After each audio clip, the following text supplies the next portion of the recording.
제가 왜 죽지 않고 살아야 하죠? 죽음에 대해 생각하고 있는 사람들은 이렇게 자문하고는 한다.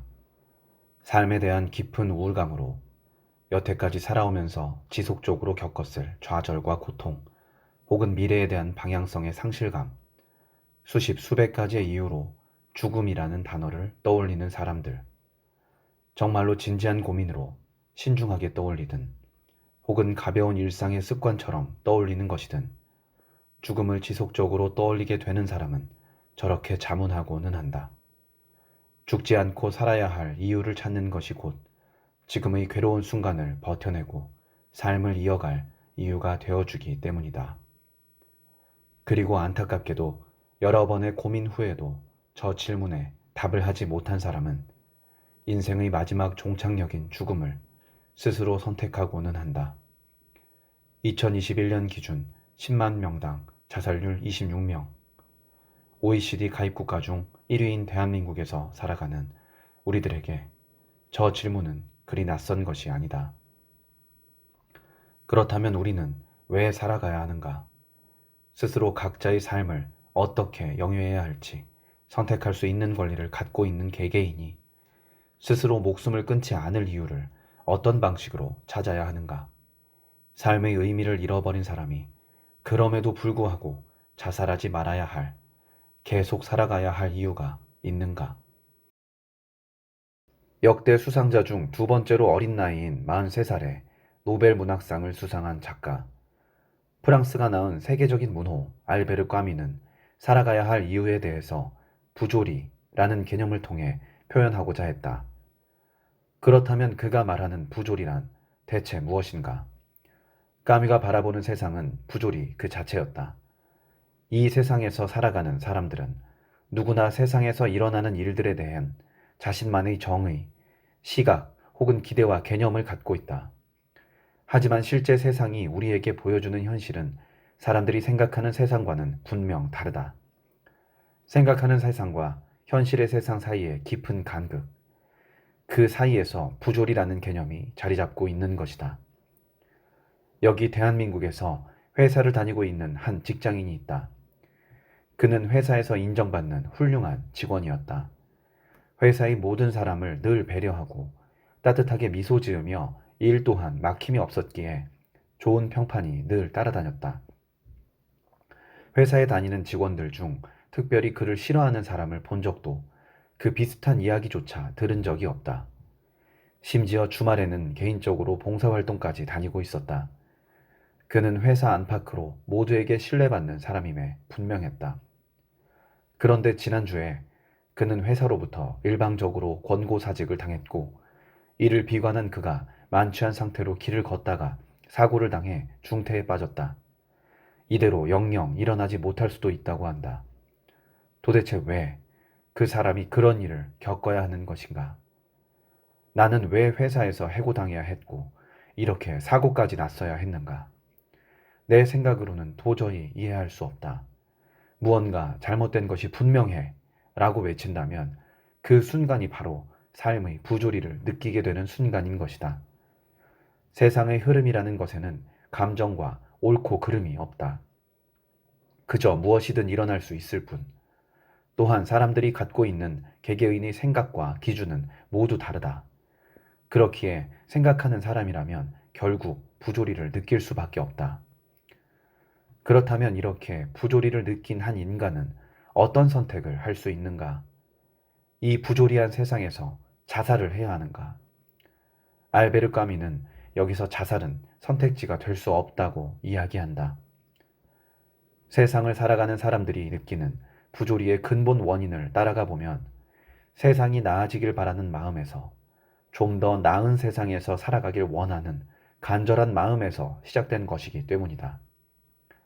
삶에 대한 욕구에서 나온 감정으로 삶을 끝내게 된다는 것은 완전한 모순이라는 것. 그것이 까뮈의 주장이다. 그는 삶과 세상에 대한 사람의 신념이 깨졌다고 자살을 선택하는 것을 가장 어리석게 생각한다. 그렇다면 까뮈가 생각하는 대안은 무엇일까?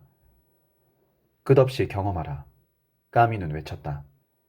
살아가는 모든 순간들을 그 찰나의 순간들을 경험으로 채우고 떠나보내라고. 세상의 모든 진리는 결국 무의미하고 생각이라는 것이 존재하는 이상 부조리를 느끼기 때문에 남는 것은 결국 경험, 그것도 감각적인 경험일 뿐이다.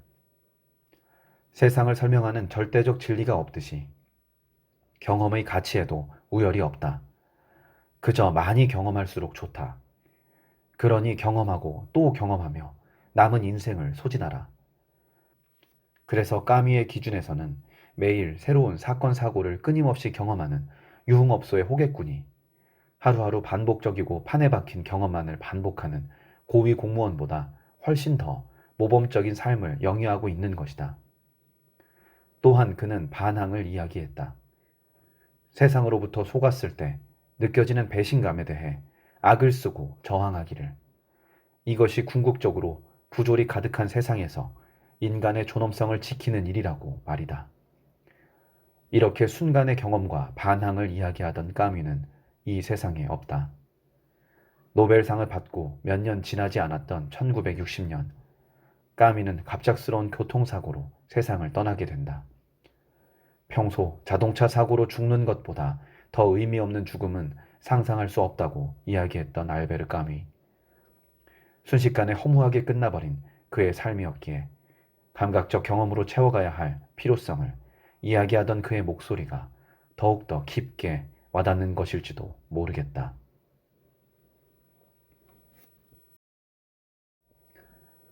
과거의 잘못을 단죄하지 않는 것은 미래의 범죄에 용기를 주는 것이다. 행복해지려면 다른 사람들과 지나치게 관계하지 말아야 한다. 미래를 사랑하는 마음은 현재에 최선을 다하는 마음과 같다. 한겨울에야 나는 내 안에 여름이 계속 도사리고 있음을 깨달았다. 가을은 모든 잎이 꽃이 되는 두 번째 봄이다. 자신의 잘못을 인정하지 않는 사람은 타인의 잘못을 평가할 수 없다. 경험은 창조할 수 있는 게 아니며 반드시 겪어야 얻을 수 있는 것이다. 자신을 알기 위해서는 자신을 드러내야 한다. 자유란 단지 좀 더 발전할 수 있는 기회일 뿐이다. 용기가 없는 사람은 항상 용기가 없는 것을 해명하기 위한 철학을 찾는다. 삶에서 절망을 경험하지 않고는 삶을 사랑할 수 없다. 내 뒤를 따라오지 마라.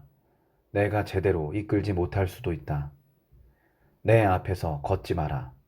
내가 따라가지 않을 수도 있다. 그냥 내 옆에서 걸으면서 나의 친구가 되어라. 행복이란 무엇인가를 찾아 헤맨다면 당신은 절대 행복할 수 없을 것이다. 그리고 삶의 의미를 찾아 헤맨다면 당신은 절대 삶을 살지 못할 것이다. 어떤 사람들은 단지 평범해지기 위해서 무한한 에너지를 소비하지만 어느 누구도 그것을 알지 못한다. 인간이란 죽는 것이다. 그러나 반항하면서 죽어야 하겠다. 내가 만일 내 인생의 전환기를 느낀다면 그것은 내가 얻은 바에 의해서가 아니라 내가 잃은 그 무엇 때문이다. 영혼은 일생에 걸쳐서 창조되는 것. 사람들은 경험을 당한다. 경험을 당하고 나면 사람은 유식해지는 것이 아니라 노련해진다. 경험은 어리석은 사람들의 교사이다. 경험은 과학의 어머니이다. 경험은 길을 안내해주는 램프이다. 어머니께서 말씀하시곤 했다. 현실이 아무리 비참하더라도 언제나 감사할 것이 있다. 매일 아침 하늘이 밝아오고 햇빛이 방 안에 쏟아져 들어오면 나는 어머니의 말씀에 동의하게 된다. 때로 진실은 빛과 같이 눈을 어둡게 한다. 반대로 거짓은 아름다운 저녁 노을과 같이 모든 것을 아름다워 보이게 한다. 두려움 때문에 갖는 존경심만큼 비겁한 것은 없다. 도덕적인 것처럼 보이는 하나의 명백한 사실이 있다. 그것은 바로 인간은 항상 자기 자신의 진리에 사로잡혀 있다는 것이다. 한 번 진리를 인정해버리고 나면 거기에서 빠져나올 수 없는 것이다.